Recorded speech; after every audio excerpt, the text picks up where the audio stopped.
Hi everyone, I am Melbourne, SSE students of the University of the Philippines Open University, and this presentation is a partial requirement for the study of political and economic systems. And please note that this presentation is based on my personal experiences about community services that also involve youths. This presentation is about to impart civic awareness to the students and promote responsible civic education and to increase their awareness that despite of their status, they have the capacity to work and do something good for the benefit of society or of their community. Yes, having problems is inevitable.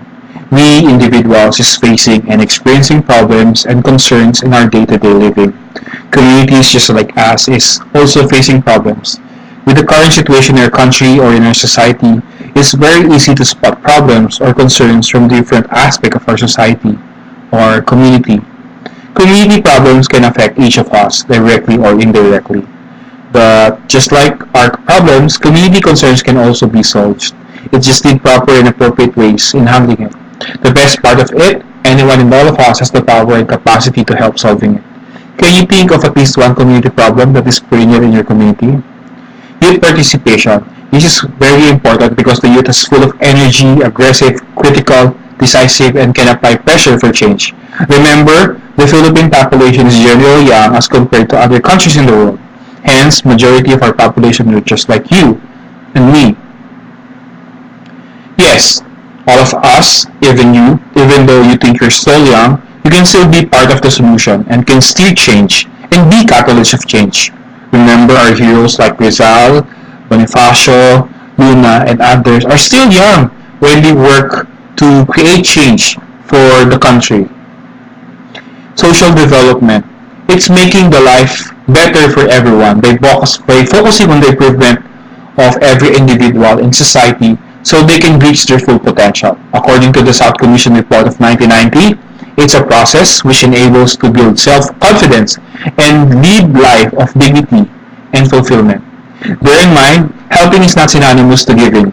The essence of helping is making the life better, or by changing the course of the life for a better by making them self-sufficient and self-reliant. Yes, well out will have a person to eat, but that's just for a day. And how can we achieve social development? How can we still change in our community or in our society? We can do it by keeping guiding principles in social development. The guiding principles that will be tackled or that I use in this presentation is inspired by the Losarian guiding principles on social development. The first one is awareness and understanding. It is vital in recognizing the nature and context of the concern or of the problem. This will help us to formulate a more appropriate solution or action for certain problems through observation, immersion, discussion, brainstorming, and studying well how to address the problem. With the proposed solution, we should answer some of these important questions like, does it empowers community or the concern or the individual?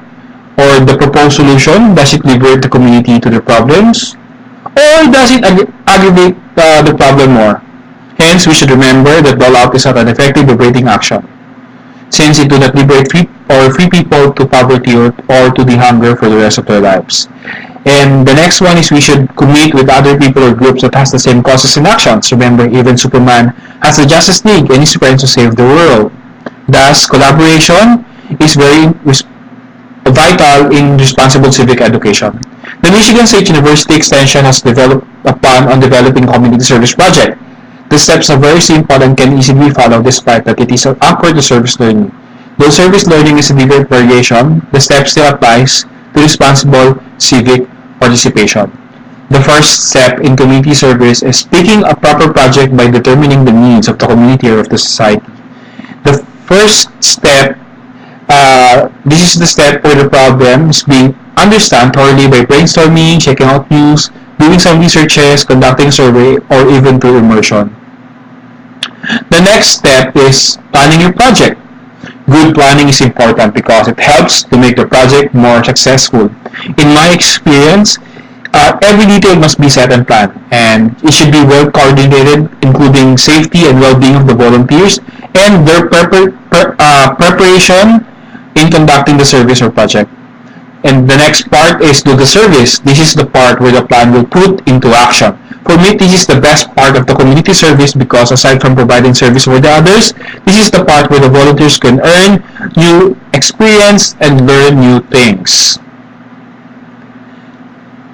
The next part is reflect. This part is being done to discuss the entire project and the experiences. Through this, the project can be enhanced and at the same time, the volunteers can aid in processing their experiences to understand their learning so that they can apply it in their lives. The next part is celebrate. This is the part or step that will acknowledge the effort of all the team members behind the activity or the project. It also highlights that all efforts, yes, regarding how big or small it was. It's also a fun way and fulfilling way to end the service. However, it is best to check the outcome of the project after some time to see the effect of the activity to the community. What activities or types of projects that can be rendered? Anything as long as it will answer the needs of the community. What is the good thing about conducting community service is that it benefits not only the community but the volunteers or learners involved as well. Be responsible in engaging to civic education. We should be aware and understand the problems. The actions must be effective and liberating, and it need collaborate with others. The action must be planned accordingly by the following and remembering the 5 steps in community service: picking the right project, planning, do the service, reflect, and celebrate. Thank you and have a good